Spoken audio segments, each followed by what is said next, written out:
Today we're going to assemble a Hengstler Counter replica.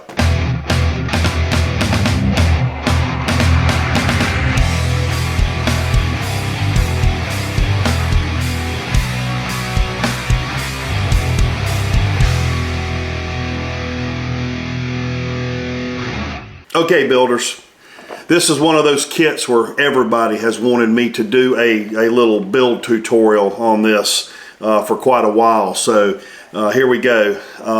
Now if you're on my site, on the Blaster Factory, under the Hengstler Counters, you will see that I make two replica kits, okay? One of these has the 3D printed coil and a couple other goodies in there for, you know, replicating the insides of the real Hengstler counter. And here lately I actually scored a box of real Hengstler coils, which was a pretty sweet find because I've been putting them in this other kit. So, you know, that's also something to look at on the site, because that's going to go away. That'll be limited. There, you know, I don't have but maybe a couple hundred of those things, so you might want to be aware of that. We'll go more into that here in a minute. But this kit actually is a replica of the Hengstler old, you know, industrial counter. And I make, you know, there's three versions. There's a little small eagle, medium eagle, large eagle, and I actually do the large eagle version, okay, because it's the most popular or seen on the E11 blasters. So, you know, we'll go over each piece to it. I got a couple of these apart so you can kind of see what I did with the kits when I get at them. You can see the dials here. A lot of this mechanism in here obviously didn't reproduce because it gets really complex, but we do have the eagle on here, these two flathead screws that are brass. You've got the post for the plug and the plate and the that just fell out, and the plate and the coil. Now, oh, and this button here, which I actually have spring loaded in the real one too to mimic that. It's really a neat device. And the front covers, and we've got the lenses and all. Here's the coil outside of a real one, so you get to see it, kind of what happens. You know, this thing would move back and forth and actuate the counter on the real one. And let's see what else we need to look at here. Well, that's, oh, and the plug. Everybody sees these. Now, I do have when you buy these kits, you know, even in my replica kit, that is a real plug. I actually found a lot of those. So, you know, you're getting a real one of those even on the replica kits. So, okay, let's get started. Okay, here we go. Well, first let me interject on the vintage kit with the vintage coil. There's going to be several coils. You know, there'll be different versions of the coil, obviously, because they're vintage and they're going to vary because of voltage and years. But just be aware of that. They're going to vary some. Vary with the logo or the writing on them or the voltage on them. So just, we'll dump this one out first here. Here's the vintage kit, okay? Now, when you're getting these things out, there's a lot of little pieces. So be careful. Don't lose anything. Let it roll on the floor. Okay, there's that one. And here's the standard one here. Okay. Now, spread out a few things here and show you. Okay. Now, I will tell you that I do something a little different than the real counter, because this was going to be really hard to make all these dials. So I've got two different versions of this. It's cut to look like the dials, you know, when it's behind the lens here, and they come in two different numbers. And if you can read those, maybe in the comments, if somebody can tell me what each of these numbers represent, I'll send you a big cookie. So you got that. You got the little screw, reproduction of that in the back, spring, and we got the mounting screws for the coil and the button. And I'll pop this out and show it to you. You got the coil, and the little slide piece is 3D printed, but the coil is actually a vintage one. Oop, put that in there wrong. It goes in. We'll start off with this one. You need to get this in place first. Get the coil lined up. You'll see there's 2 holes in that, and I'm going to use these little brass flatheads, and this is the same pretty much on both of the counters. You're going to need to do this.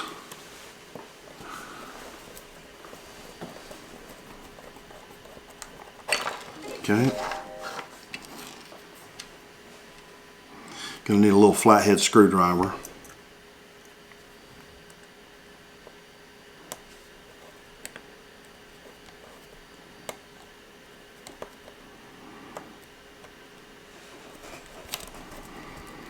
There it goes. Okay. See that? Okay. Notice you've got the 2 prongs right here. That's on the vintage coil, so we'll talk about those later. Next, you're going to want to put the button in, okay? The push button. And on this side of it, just like on the real one, you're going to see a hole on this side and a little track. We'll drop that down in there. Real simple.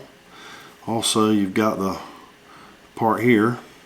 Well, they actually got them in, they might be black or white, either one of them. I 3D print these for the replica. I'll show you what that's like. But either way, and this piece here is going to make sure your holes are clear too before you do it, because you're going to have to screw this in. That one's got a little debris in it. You might want to clear that out with a pick, but this one seems good. Okay. What you do, it's going to slide in. It's got a little track. Make sure you get it behind that. Slides in place. Get that lined up with a hole.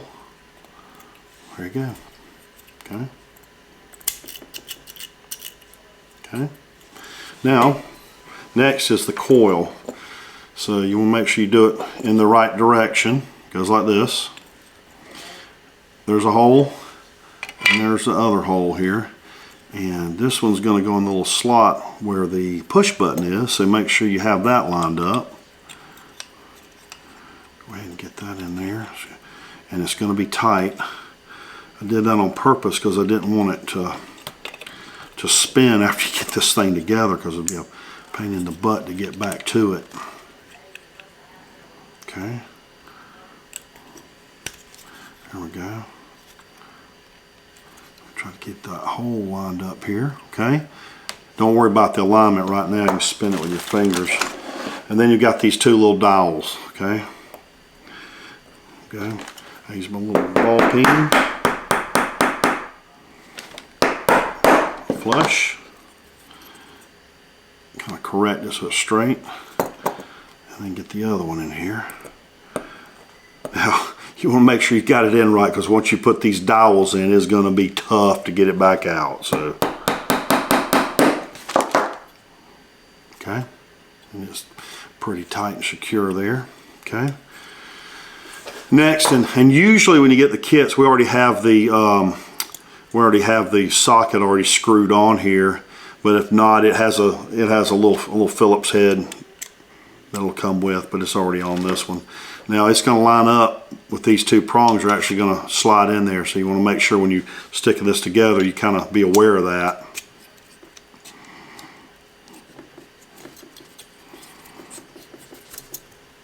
There we go. Okay. Got it happening there. Okay. And this guy here basically just slips over.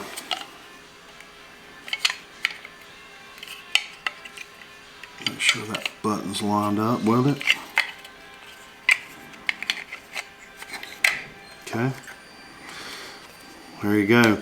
Now on this model here, I don't send the extra screws, you know, to put in the side. Some of the old vintage Hengstler's will have an extra screw here Most of them do not, so this one's not going to have it. And you know, if you're trooping or running around with this thing, you might want to put some, you know, contact cement or some epoxy on it just to keep this from falling off when you're out in the, if you're carrying it around in the world there.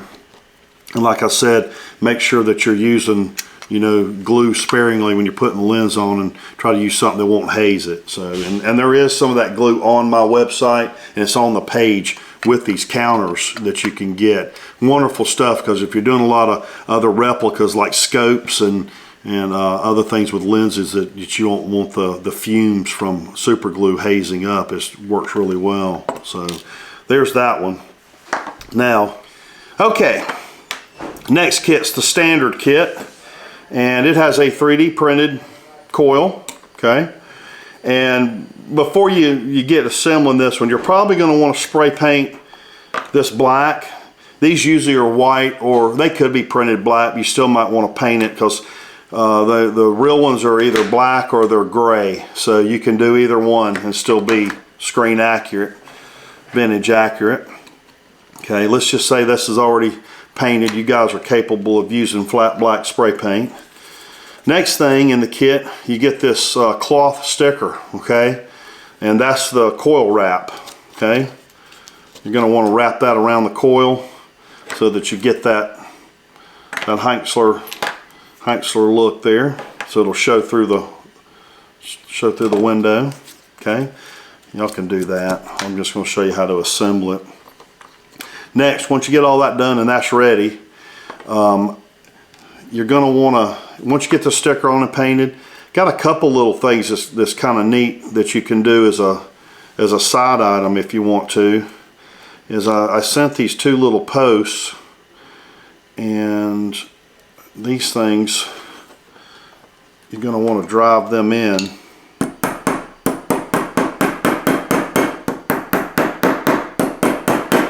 Okay, so that got this going on. Okay, those are pretty long ones. Just depends on which model.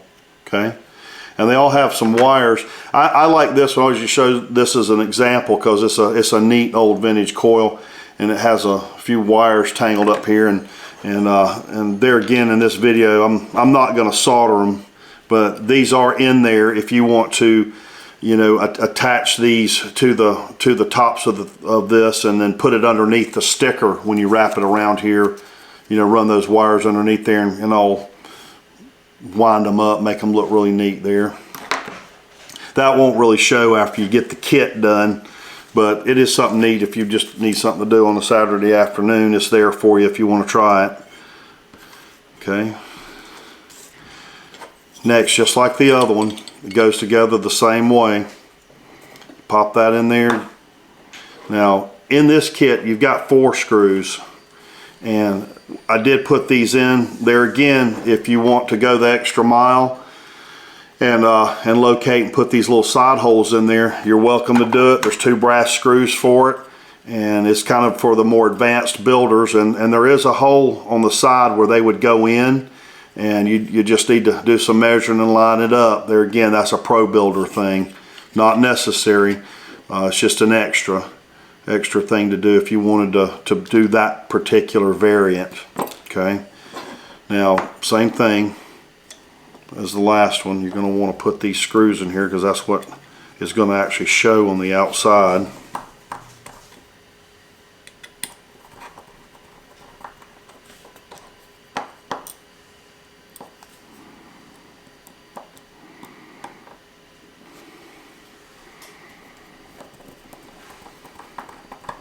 Okay, and then from the last one, same deal here. Spring goes in this side, a little track, slide that in there.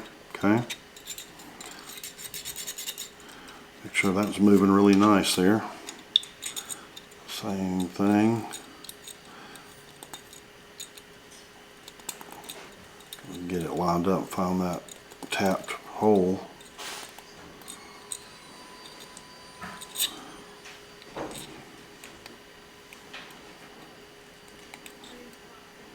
There we go. Okay. Got that. It's functional. And if you remember from the last one, this goes in the same way. And it is tight, I'll remind you.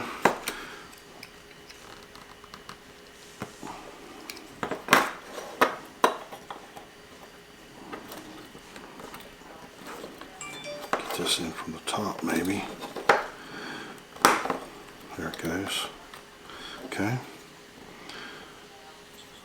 And there again, you're looking for, line it up with that hole. Line it up with that hole.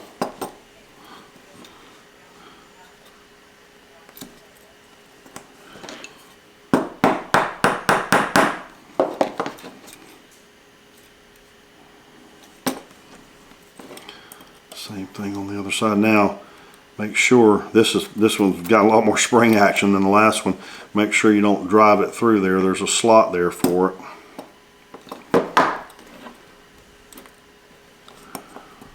There it goes. That way you don't pinch that. Okay.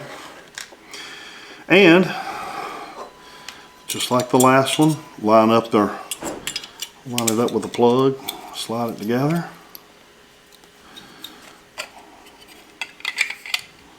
And you basically put another one together. This one has a little bit more, there's a little bit more of a project on the inside, you know, if you want to, you know, do the extra screws and the wires, but it's basically the same as the other one. And there again, I'll post up what glue we're using so you don't mess up your lenses. So, and there you have it. Well, there you go. There's both kits and Down and Dirty video. They're both really simple to do. One of them's vintage. One of them's got the 3D printed coil. Nothing to it. If you have any questions on the build or need any help, you can always text me on Facebook or through the YouTube channel. Make sure you hit like, and Field Marshal out.